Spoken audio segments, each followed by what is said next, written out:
This is Sizzle Lean, powered by Fit to Be Trained, coming to you from the Deep End Broadcasting Network studios here in the lovely Virginia Beach, Virginia, here in the United States of America.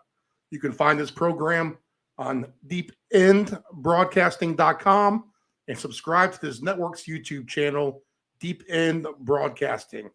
Want to get on the 60-day transformation?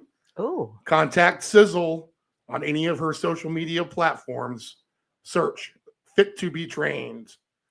Now, here's the host of Sizzle Lean, Karen Sizzle Dougherty. da, da, da, da. I'm kind of nervous today. Why is that? Well, because we don't have a guest. And so I have to talk about myself, and I don't like that as much. You know what I mean? Funner And to talk to other people. it is. It is more fun. I already know my story. I like hearing other people's stories. But our audience doesn't know your whole story. No, they don't. And I'm realizing that. And I was in a course just recently for like learning how to sell and stuff like that. Because as much as I'm a fitness trainer, I know how to pick weight up and put it down and coach and all that and write programs, but necessarily selling them, I didn't really know how to do. And a lot of it is, you know, reaching out to others, networking, but a lot of it is being vulnerable and showing who you are and telling people who you are so you can attract, you know, an audience that's like you, that relates to you. And, you know, it goes both ways. So somebody might not want to work with me. And I you know, because I what am I trying to say here? Like maybe the fit is better for some people than for others. And what I always like to say is even if I can't help someone, I know so many people in town and online that I can send them to somebody that can. Like I'm really confident that if you came to me looking for help, I'd be able to provide it for you or find you somebody that would. And so the reason why, like when you show your vulnerability, you go deeper and tell people really who you are. And I think a lot of people know that I'm in recovery for addiction to alcohol and drugs. So I got a little bit of experience in that field, and I do some work with that on some of my programming too. I just don't talk about it a lot because it tends to be something that we keep anonymous. You don't necessarily always have to be in the forefront. And, you know, I'm in recovery for addiction. So I like to say that, like, I'm not an addict anymore. And could I potentially go back? Oh, yes.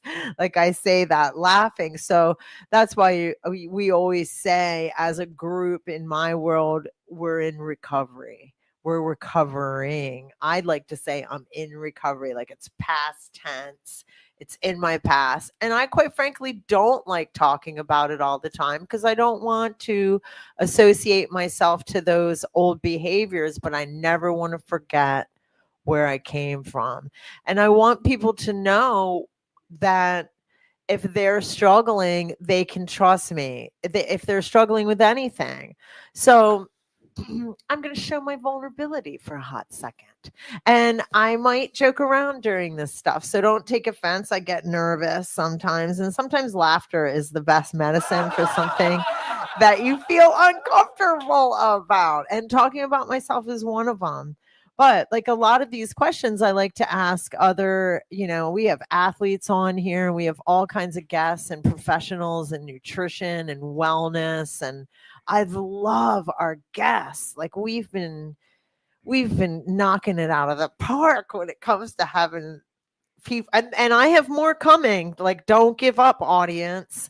But I didn't have anyone for tonight or today. So I wanted to go ahead and let you know who I am. So feel free to interject anytime, Steve. Okay. So one of my favorite questions. I know your story. I know. And this one goes into a little bit of detail, which is kind of nice, you know, which is like there's going to be stuff that you don't know. And I had it, I had a story that I did as a speech for the Salvation Army. They were graduating from their treatment, and I was asked to tell my story at the end, that the night that they were graduating. So what we do when we tell our story is try and tell people, who we are, and then build strength and hope to know that there is an end, if you want it, that you don't have to stay in the grips of addiction. And we had Tammy Saunders on here that worked for Barbell Saves for a long time. Now she has her own box in Iowa. She moved since the last time that you and I saw that. I know, it's really cool, isn't it? And I'm sure she'll take some of that element to the new box. So that's kind of cool. That spreading, where recovering from alcohol and drugs, fitness really helps. It really, really helps. And I'll get going. I was born in New Jersey in 1966, and I was born in North Jersey. This is kind of cool. And I was adopted 5 weeks later to South Jersey. So born on both sides. I have an older brother who's 4 years older than me, that I adore, but we kind of grew up in a hectic household, shall we say. It was tumultuous. Our parents were like, fighting all the time. And my parents are deceased now, so I don't feel like I'm bringing any disrespect to my family. And my parents did the best they could, I might add. And I think they were great parents, but we all know that some houses are more tumultuous than others. And it was the 70s. So me and my brother, we started partying to kind of escape, and it worked. It was kind of cool.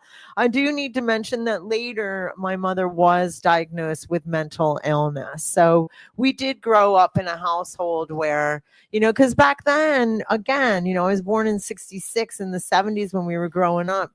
Mental illness was not something that was even really known about. They didn't talk about depression and bipolar and all that. So unfortunately, it went undiagnosed in a lot of families, and mine was one of them.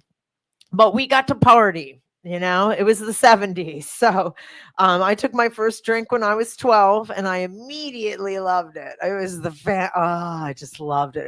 It totally relaxed me. It was great. It was the 70s. So LSD, PCP, Quaaludes, uppers, downers, anything you wanted was available. And by 13, I was well involved into that world. I loved it. And I was hanging out with a crowd that loved it too. So I wasn't alone. Back when drugs were drugs and they stopped mixing drugs with other different drugs that were different drugs, calling them different drugs. Right. I hear what you're saying, because I say it almost with a bit of pride. I mean, it's crazy. I joke around when the drugs were good. I'm from the 60s and 70s. The music was awesome. The drugs were good. The cars were badass. It was just a different time back then. And you're saying the drugs were more pure, which is true. I unfortunately, because of this, I was running away. I was failing school, and I was getting in a lot of trouble. And I got entered into the detention centers and that system by the time I was age 14. So you can think back. That's a tumultuous time in life as it is, and then on top of all those personal problems, it was rough. And so, foster care, detention centers, group homes, but I was lucky and put into treatment really quickly, because I grew up in New Jersey, like you heard, and Philly was like a stone's throw away. So there was a lot of treatment and stuff even for kids back then. So I got put in sleepover school. I always joke around, and it was slightly detention behavioral, but it was a great place in Northeast Philadelphia. It was called The Bridge, and it was for teenagers. And we all had, it was unlocked, and every single one of us would run away one time. but then you'd realize how good you had it. So I really need people to know, like, when kids go into the foster care system and detention, it is scary, and there is a lot of real stuff that happens in that world, but there's also good stories too. We hear about the bad. So there is help too. I don't want people to think it's a lost cause, because I have a success story with that. Um I got a call, so it threw me off. Sorry. It took my notes away. So I was in a group home in Camden, New Jersey. That's pretty rough city. It's a pretty rough area. And I have some stories, but I won't bore you with that. But I had some stuff go down in my life there. And it was the first time, I had gone out and I was drinking and I was late for a curfew in this, it was a group home in Camden. So we were allowed out, but I'm a kid. I'm 13, 14-year-old girl in Camden. That's like, I look back now and I'm like, damn. And I was noticeable. It was mostly a Black community. I was the only white girl, as Irish as can be, but I got treated really well, I might add. It's almost like when you're in those kind of places, you adapt, and I don't know how to say it.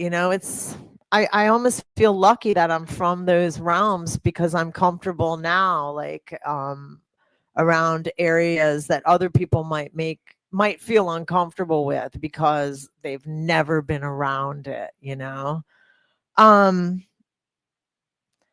The court placed me in the children's treatment facility in Philly, and that I was about 14. And I actually went to my first treatment center in North Jersey, Fair Oaks South, it was called. It was back, they didn't know what to do with kids at first in New Jersey, because we didn't have any kid treatment centers like Philly did. Because, now we're still in the 70s, though, mind you. So it's still a long time ago. But I went to Fair Oaks South, and I was the only kid in there. I was just a kid. So we would have to go into these groups. And it was the first time I ran into famous people, because we were close to New York, so there was some famous people in there. There's always famous people in treatment centers, if you think about it. Unfortunately, alcoholism and drug addiction is a way of coping for another mental illness, possibly, or, it's just an addiction that gets out of hand. It comes with a lot of shame, and it's kind of a shame that it does, because I think that's what keeps people in that place of darkness. Mhm. You got to realize that there is a way out. And I was talking to a guy yesterday. It was really cool, because I do some coaching along with fitness training. I keep it more anonymous, but here I am on a podcast. You'll never hear me advertising for it, because you'll hear me advertise my fitness business. But I like to keep that side coaching a little bit more anonymous, so people can feel comfortable sharing, coming to me and knowing there's a lot of anonymity. And I've never been able to say that word. Anonymity. As much as I've been in Alcohols Anonymous and Narcotics Anonymous through my life, you'd think I'd know how to say that word by now. Let me go back to my notes, because I get nervous, and perhaps I'm talking too much. The 80s came. Okay, so now the powder's coming in, meth and cocaine and all that stuff started coming in, and I loved it. Spent my 20s in addiction, legal troubles, DUIs, failed attempts at rehab. It was a tough time. I did go to college, though, and graduated, and I got out because I was a functioning addict. Like, I want you to know, you hear all this stuff, but I was still able to have jobs. I mean, I've worked since I was 16 years old. So I was just explaining to a guy yesterday, because I started to tell you and I jumped off subject. I was talking to a guy yesterday, and he was telling me how grief is such a big part of addiction that and I'd never heard this. I'm 59 years old. I've been an addict for a long time. I just told you, since I was 12, and never had that peace of how grief, and I mean peace like PIECE, that grief could be what you're covering up when you're using. And because I relapsed, like going further in my notes, I won't go there, but I relapsed, and we'll come back because I think it was because of grief. Like I've always wondered why I relapsed, but Oh no, when my mom was on her deathbed, it was easy to come take a shot or two or three or four or five or 6 just to get just to numb yourself to everything that was the happening. agony, right? I know. And when my parents were ill, I was sober by then, so I know. But I did really addictive things. Like I smoked cigarettes. I'd leave my mom's house and smoke like a pack of Newports. I was a fitness trainer. I didn't care. I was just coping with grief any way that I knew how. And I remember my buddy, he was like, God, I can't believe I'm watching this. I was like, but, and then I stopped, it was like just a habit. Like I wanted to drink really bad or use drugs or something, and I couldn't. So I smoked cigarettes. It was the closest thing I could get at, It's weird. Like I still do stuff like that. My behavior, like I'll overeat. I'll do whatever, I try to curb that. I mean, I'm in health and wellness. So obviously, and if I can't, I usually go to a professional and go, holy smokes, we better get this under control. I'm getting ready and so I make sure I don't use alcohol or hard drugs again. Okay. So the 80s, I passed through there. I moved to Minnesota when I was 25, and, I completed trade school, became architectural drafter. I'm using during this time, but I was balancing addiction, work, relationships. My friends were getting married and all that, but I wasn't. I wasn't really marriage material. But I think the guy that I was supposed to marry, like if they send you somebody, like they say God or whoever, your soulmate shows up. But if you're drunk and high like I was, you might lose them. He might be like, I'm not sure I want to marry that girl, But we were friends. He was somebody but I didn't get to marry him. But so that's what's happened. yeah, like I've never been married, so I always wondered, now he's passed on. I'm always like, was Troy the one that got away? I've always thought that, and I've had some great boyfriends in my life. So every time I say that about Troy, I feel like, damn, I shouldn't say that because I wasn't always single. I'm single now, but I kind of want to be, so I'm not putting that out there for any invitations. I've had some of the best boyfriends there ever were. So it just didn't work out because of addiction. I wasn't a happy drunk. I was not very nice. I could get violent and stuff. And then finally I got sober when I was about 30 years old. I decided I wasn't going into my 30s. I wasn't going to, do a whole new time in my life using. It was stupid. So I went to treatment, got clean, 30 years old. Everything just turned to a pink cloud. I was confident. I was happy. I was energized. It was awesome. I built a successful life, and I need to know. Check this out. I built a successful life. I was a real estate investor. I opened up my own fitness business. So I want you to know that all during this time when I'm using, I'm working out. I started because here I grabbed somebody else's interview sheet. What led you to fitness? I was about 19 years old as when I started lifting weights and really getting into it. And a girlfriend of mine was working at a Nautilus gym, and Shelly Schaefer, shout out to her. I love you. I love you, Michelle. We're still really good friends, but she was working at a Nautilus gym, and we might have been, I say 19 and we might have been 17. She might correct me. We were young though. We'd just gotten out of school. And I got out at 17, but I thought maybe I was a little bit older. I can't remember. But anyway,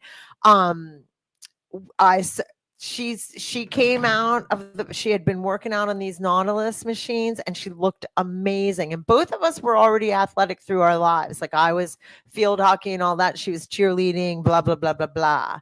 And so we were friends from when we were really, really young in junior high. And then I went away to sleepover school. But I got out of that. I graduated, obviously, moved on, and I picked up my friendships where I had left off. So I've always had really good, strong friendships. Anyway, that's how I got into lifting. She invited me. I got a job, not at that place, but I started teaching aerobics and got a job at Spa Lady. And that's how that, fitness played as a career from the time I was late teens, we should say. So I had opened up, when I got sober, I opened up my own business. I, believe it or not, worked part-time in bars because once I had gotten my poop in a group and I could be around alcohol and not drink it. I just made that decision. I was done.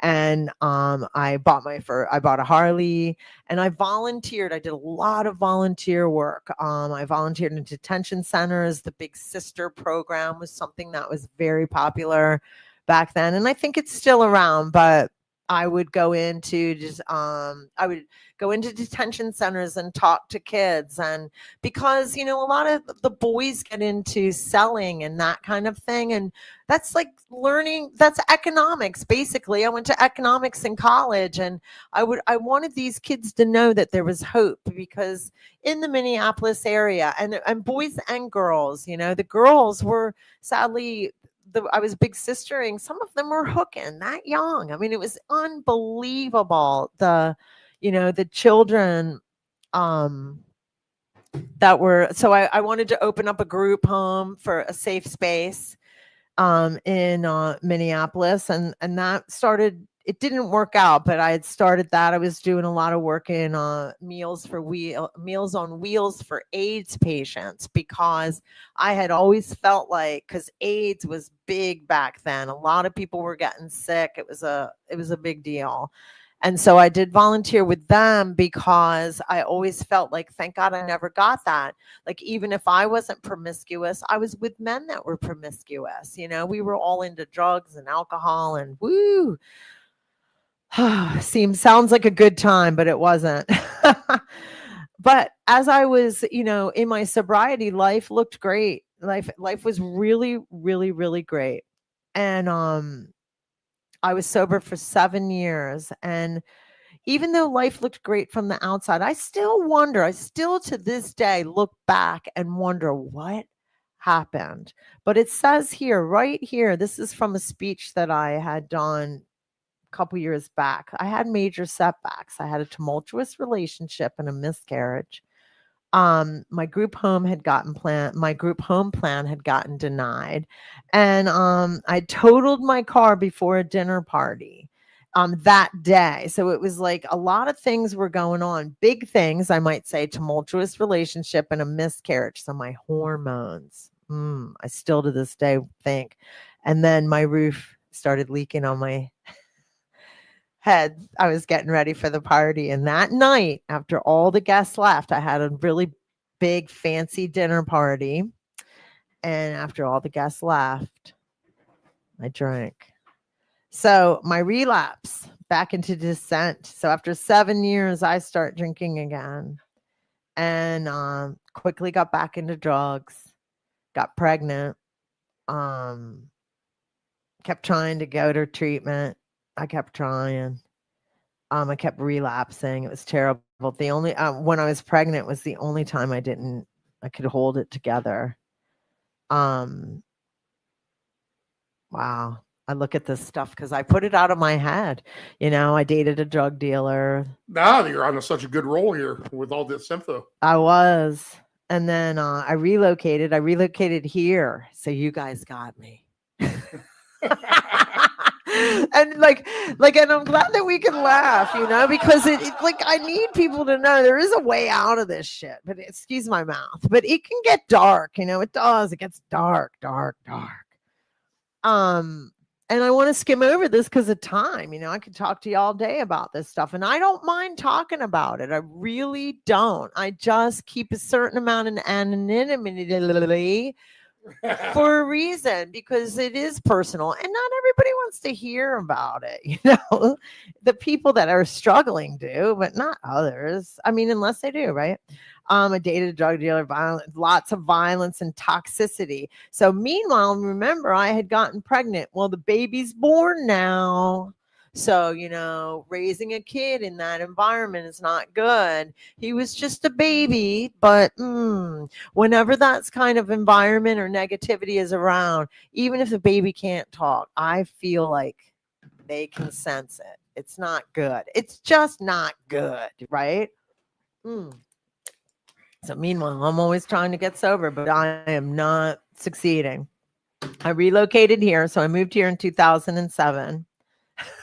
And this is a little embarrassing because we all know I'm in relapse, but I'm a functioning addict. I can go to work every day. I really need to specify that because not all addicts are really noticeable, like I could go to work every day. I wasn't I wasn't crazy at work or anything. I mean, I was probably late. I was probably hungover, stuff like that. And I'm still friends with my bosses. They would probably be like, yeah, I was just really reliable and good at my job. So they kept me around. Um, it turned into full-blown addiction in 4 years. I lost all my properties. Remember, I had 5 properties because I had moved here.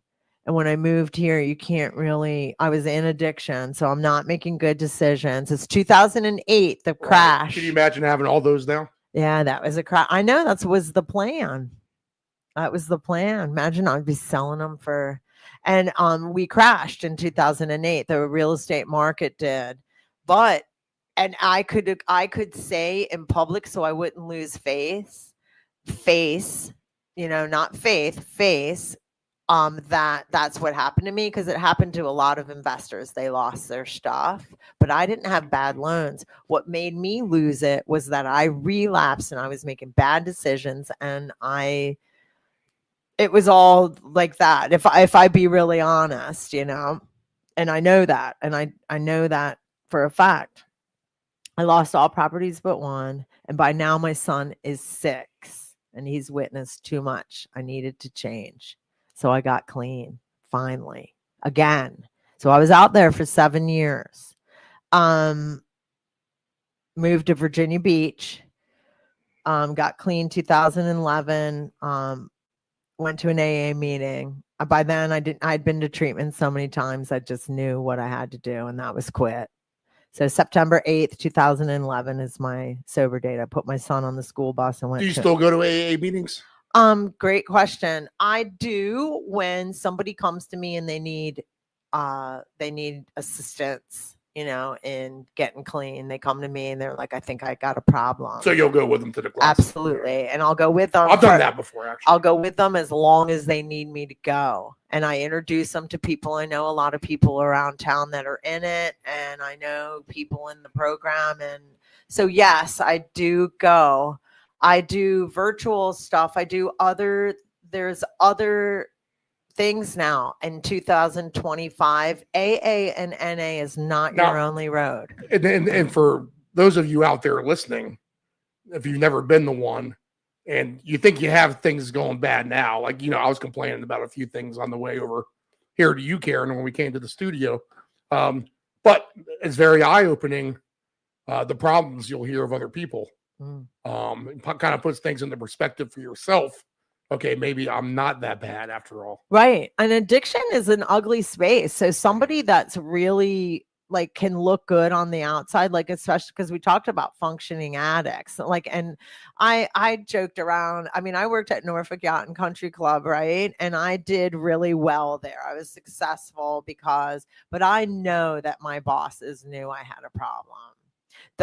Maybe the people that worked there didn't because you're just doing your job and blah, blah, blah. But maybe they did. We as addicts, we think nobody knows and everybody knows. It is part of the nature of the beast. It's part of denial, which would be a whole nother podcast. But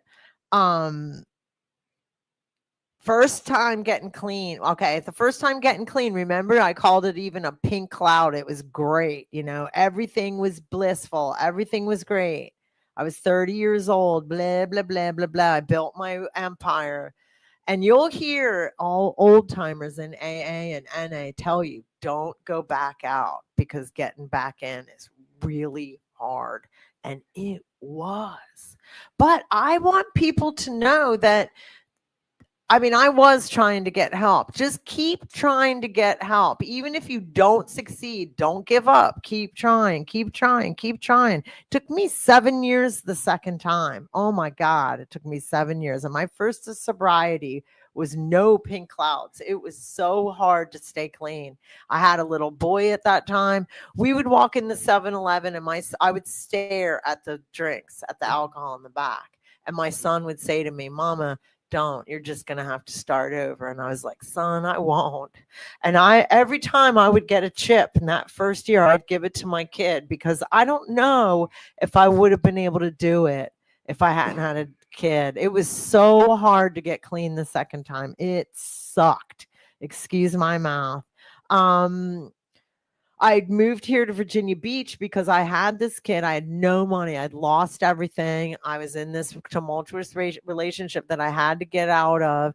And so I moved here with nothing. And the reason people are like, why would you move to Virginia Beach? Well, the beach is free, and so is the woods. And so I moved down on the ocean front, and I rented this cool little shack. It's still there, but it's probably going to get knocked down here soon. Because me and my landlord, he's passed on. I would literally duct tape stuff together. So it was amongst the mansions, and the beach was on one side and the woods in the other. And that way my kid didn't know that we were in hard times.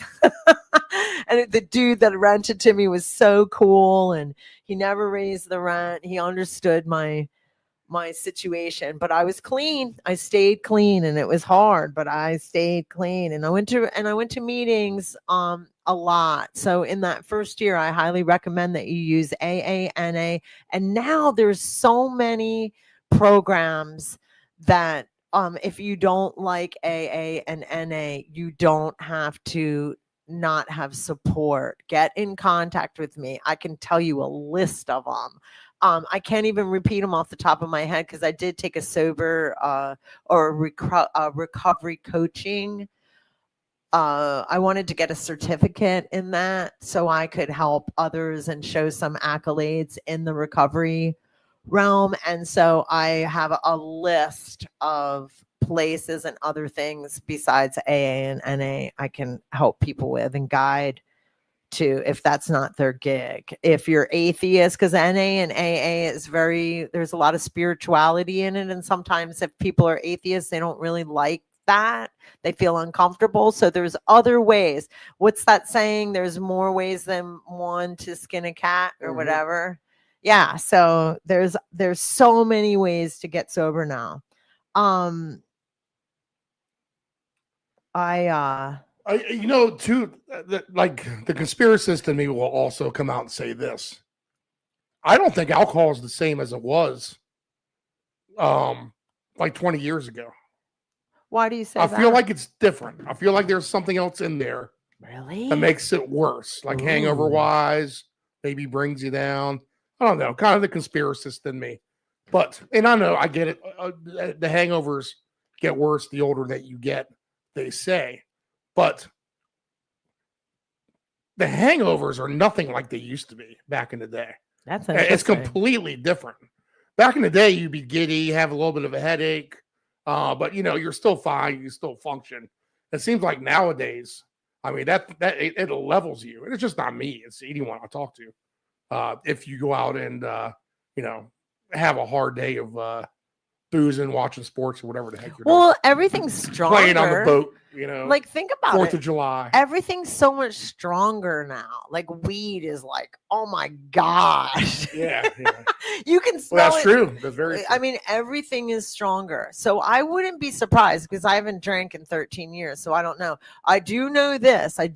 My girlfriends and a lot of my friends drink, like I hang out with people that drink, and I just don't want people to think that their life shuts down if they decide to quit drinking, and that you have to just hole yourself up and you can only hang out with people that don't drink. That's not true. It's not true. It's not true. Come see me. A lot of people stop from, they're afraid to stop. afraid to stop using, thinking their life will be so boring or something. I think that almost instantly you get clarity after a few days. I think so. Yeah, I mean, you get a lot of clarity, I think, and you're like, this feels pretty good. mine's my Get some exercise, right? self-esteem. When I was in active addiction, I always felt so bad about myself, and I had a certain self-hatred and shame, and so I remember, like, I was working in a bar, like, I said in my 30s, like, the first time I got sober, I was working in bars because I could be around I could be around it, and I didn't even want it. And addicts that were in active addiction would come to me and be like, how do you do it? And how do you do it? And I was like, my confidence is back. Like, I feel good about myself. I was just sick of the self-loathing. And I say that to addicts, and addicts know what I'm talking about. Like, if you're not in addiction, then yeah, you might not know what self-loathing is. But we as addicts, we do. It sucks. You just hate yourself. It's hard to look in the mirror. It's just bleh. And so for me, quitting drugs and alcohol made it so I didn't have that anymore. So, and I could even be around it because I was like, you ain't getting my confidence, you know? And back to fitness, like, I'm working out this whole time. I was just, even when I was in relapse, I worked out. So it's kind of funny. I started CrossFit when I was still using, like, thank God I didn't have a heart attack because I'm using hard drugs, cocaine. And, that was back when cocaine didn't have fentanyl in it. Yeah. I was like chugging. I would go to work hungover. One time I had to take a cab in. This is when I worked at the yacht club too. I should be more embarrassed than I am, but it was such a long time ago, and I've been sober for so long, and I did my job good. But one time I had to take a cab in, and my boss goes to me, "Why did you take a cab in? What's up with your car?" And I was like, I could still be drunk from last night. I didn't trust driving. I was like, because we'd stay up late. Fitness, you're in work by 6 a.m. So, and I was doing my own workouts too. And I don't mean to laugh about something that's serious, but I do feel kind of privileged that I got through that and that I actually did keep my fitness, which is probably attributes to some of my better health during a time of non-health. I don't know I think you know what I meant. Yep. But anyway, I had to go to jail. I had to go to jail for 2 weeks. I had to go to Bucks County Prison for 4 days for a charge. I was about 3-4 years sober at this time. And I was driving home from taking care of my mother before she passed away. And they picked me up in Maryland. I was speeding, and they picked me up for an old warrant I had. Because when I was in active addiction, when I was young, I was getting DUIs. Anyway, I had a DUI in Pennsylvania from 1989. Wow. I know. And Pennsylvania had not, it's a Commonwealth. Pennsylvania had not forgiven me for that. And I had moved to Minnesota, and I would get pulled, for silly things or whatever. And cops would tell me, you've got a warrant out of Pennsylvania. And back then I'd have to sit there and wait, for them to get a call that it was just, they didn't want me. It was a DUI that I had ran from or whatever, and they weren't gonna, what's that word, extradite from Minnesota. But anyway, they were willing to extradite from Maryland, so they got me. I forgot all about it. Had been years before, and even the cop was like, 1989, you got a warrant. He's like, oh my God. He goes, they want you. So I was about in my 40s.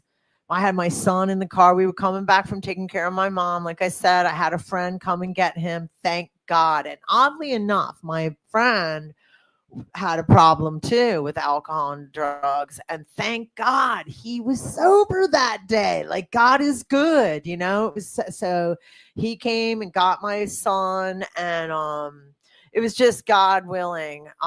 It was just great how that happened. But anyway, so I get hauled off to jail, and I'm in jail in Maryland, and Pensy wants me, but we got to wait for Pensy to come get me.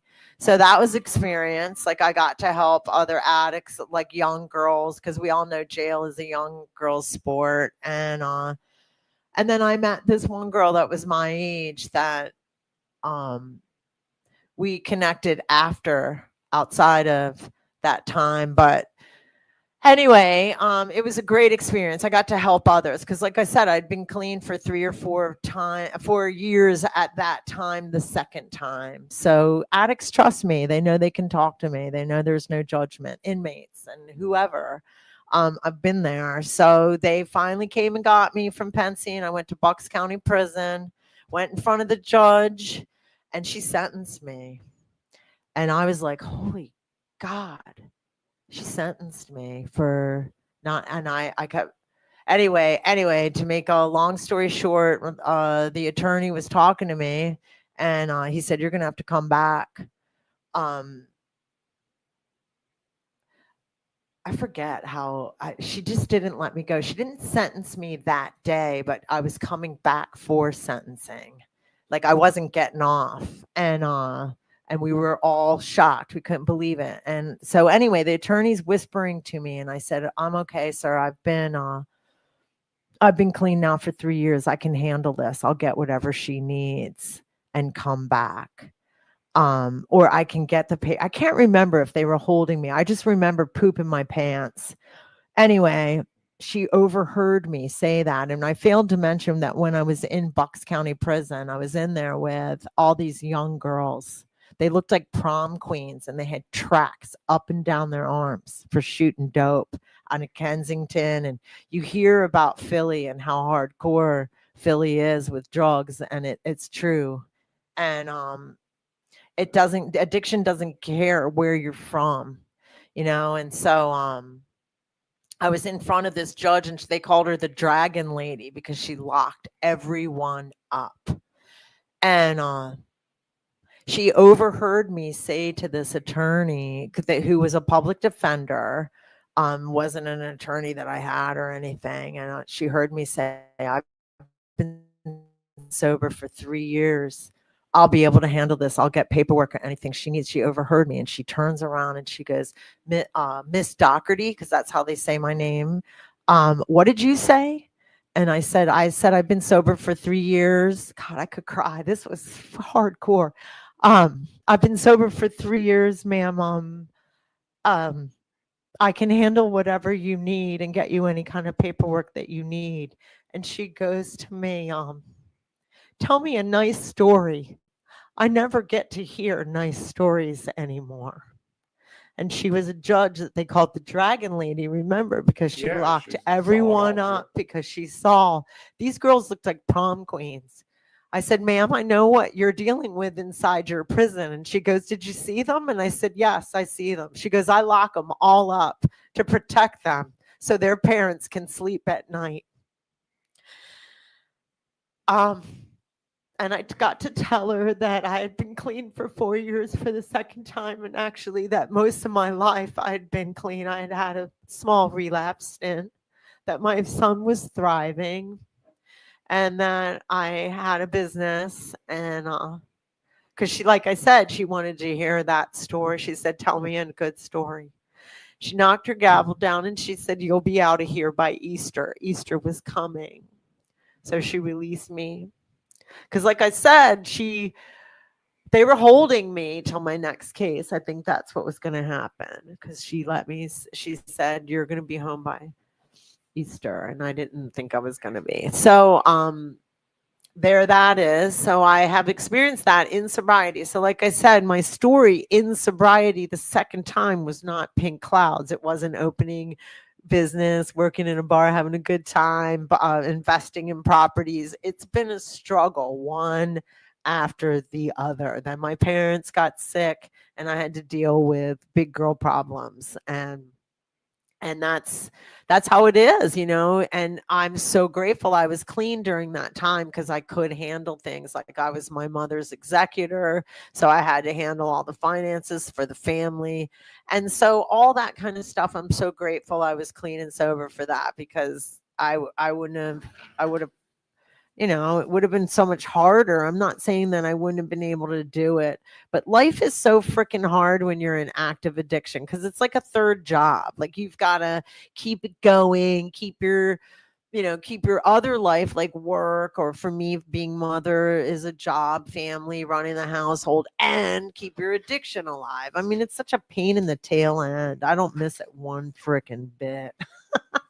And sorry to get so serious there, but it's just kind of like that's how it was. But we're getting on time. So let me look at my notes and uh like I guess that's what we're in, final reflections and lessons. Life and sobriety isn't always easy. You face heartbreak, setbacks, injustice. You definitely, injustice is no matter what, that it's. Oh yeah, there's something out there not giving you justice. But that's part of life. But I got justice. I did. Like that. Think of that judge that let me go. I had to come into Virginia, and I had to have that blow thing. You know how you go in the car. Yeah. I'd have that for 6 months. I actually couldn't even do that. I had to. I remember riding my bike to work every day, and everybody thought because I was a fitness trainer. And that's when I met Lou. That's when I went to Valiant CrossFit, and I wrote to Lou. I was like, I need help on my lifts. And something came up, like I don't drive, because I did have some punishment, even though that judge let me go. I mean, DMV, if you get in trouble with any kind of old DUI, new DUI, whatever, your judge can I don't know what happens nowadays, but because even this was a while ago, I think you get mandatory stuff. But DMV has more power than a judge. People don't know that. Like if DMV tells you lost your license, but the judge says judge doesn't take your license, it doesn't matter. DMV has more power. I found that out during that time. And everything's harder when you're addicted. Yeah. So my story, and fitness during this time, it boosts your endurance, confidence. Like it helped me stay clean. That's why CrossFit was really good for me for getting clean. Thank God I started it right before I got sober, so I knew about it. And then when I moved to the beach, there wasn't one yet. And then I found one, and I've been doing it ever since. I'll be 14 years sober this year. Fitness helped me when I was broke. I had to clean the bathrooms at the CrossFit gym down at North End and mop the floors for my membership. So I always joke around when people are like, I can't afford fitness. I'm like, you can. You got to figure it out, and I've made so many amazing friends. But mind shifts that, recovery, don't get stuck in the would have, should have, could have. So I think what I'm trying to say here is I must have been at my speech, where I'm like, final reflections and lessons. Sorry. Yeah, because you always, what I'm trying to do is give you the story, the strength, and fitness helped me stay and then hope. There's always hope. My life right now, even though I went through those hard times, like in the beginning of getting sober and probably the first 10 years, and those of you that know me, the last 5 years have been very, very difficult because of my family issues. So it hasn't been easy, whether it be my parents were aging and I had to take care of my parents and then finally losing them. We all go through that in life. And let me mention something there, grief. When I talked to this dude yesterday, it was just so wild how he was like, grief is such a big part of not relapse, of addiction, and it's also a big part of recovery. So focusing on that grief, and I was like, man, that's so true. So a lot of people that are in using are doing it to cover something up, and sometimes it's mental illness, sometimes it's just freaking science. The person has bipolar and they're like, what the hell's wrong with me, and they're just using to try and feel normal, or schizophrenia or depression, big stuff like that. And then there's, not that grief is small, but there's stuff that we all go through. And I was like, oh my God, when he said that yesterday, he was an attorney too. We were, but he does some work in these kind of realms. And I was talking to him about my recovery program, and when he brought that up, I was like, oh my God, I got to read this book. And then there's one of my guests that's coming in in the near future wants to talk about grief and how fitness helped her. And so when I kept hearing that word, I was just gobstopped, for the lack of better words, like, oh my God, this is a major piece that I want to look at. Because when we were in treatment, I don't remember that ever being taught to us. And granted, it's been a long time since I've been there. This might be new. But mindset is everything, mindset, recovery, wisdom. If you fall, stand back up. Don't think of the all or nothing thing. If you relapse, don't wait 7 years to go back, stand back up, try and get help right away. There's all different kinds of help now. And having mental toughness and resilience is part of addiction. People that are addicts have mental toughness and resilience, whether you're in or whether you're out. Nobody will ever tell me any different. And I think the reason why I'm so good at fitness and coaching and stuff like that, especially with nutrition, is I get people that are food addicts through my career for the last 30 some years. And I really think they trust me because they know I know what it feels like to have self-loathing and shame. It doesn't matter what addiction you got. That one's a hard piece. So I thought that's what I was covering, but grief might be some of it. That'll be another podcast, but I'm not going to bore. And I didn't mean to say bore. I'm not going to keep talking anymore. That was a good, I think I'm almost up on an hour. So I appreciate you all letting me tell you who I am and why I chose this career and why it's good for me and why I learn every day. So I learn from my clients and they learn from me. And this is, you never can forget where you come from. And that's why it was kind of cool for me to go through this, because I don't want to forget where I came from, but I also don't want to focus it all the time because you want to move through your problems, you want to move through your grief, you want to move through things, and not keep dwelling on it, that I don't think is healthy either. So this was good for me. It's been a long time since I remembered that the dragon lady from prison. And, and I was only there for a short time, but I can say I've been to prison and it was, how do I say this? It was actually pretty nice. And it was in Bucks County. And because I've been in some crappy jails in my youth and in my life and for short stints for the drinking and driving stuff. But anyway, it was Bucks County, so that's outside of Philly, and it's a very nice area. But oh my God, the food! Whoever was cooking in that prison, it smelled like an Italian restaurant. I was like, I'll never forget that. And I never want to speak highly of prison. Prison isn't. There's nothing good about it, right? But I remember thinking, wow, that smells good. That's so silly. So with that, I'm going to go ahead and I know my boundaries, like what I think is funny, but that's another thing too. Like granted, Steve, you haven't had some of these problems. So that's what's cool about going into those rooms. Like you said, you hear people's problems. You learn to laugh about stuff that's dark. Like I've always wanted to write a book about some of these deep problems that I've had resilience and gotten up against and won. I feel like I've beaten them. But how funny it is when you're around other people that have the same stuff. Like laughter definitely is the best medicine. And when you're in those meetings, like the stories that you hear are like, oh my goodness, or I can top that or not. But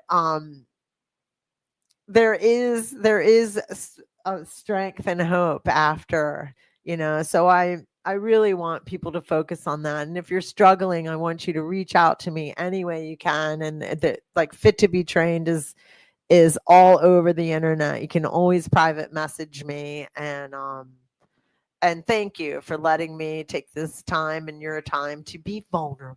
Oh, Aww. good stuff, Sizzle. Thanks, man. I appreciate it. And I don't know what to end with. Oh, I was gonna play your happy song, but Yeah, because I am happy. Like I felt like weird. Like, should we do that?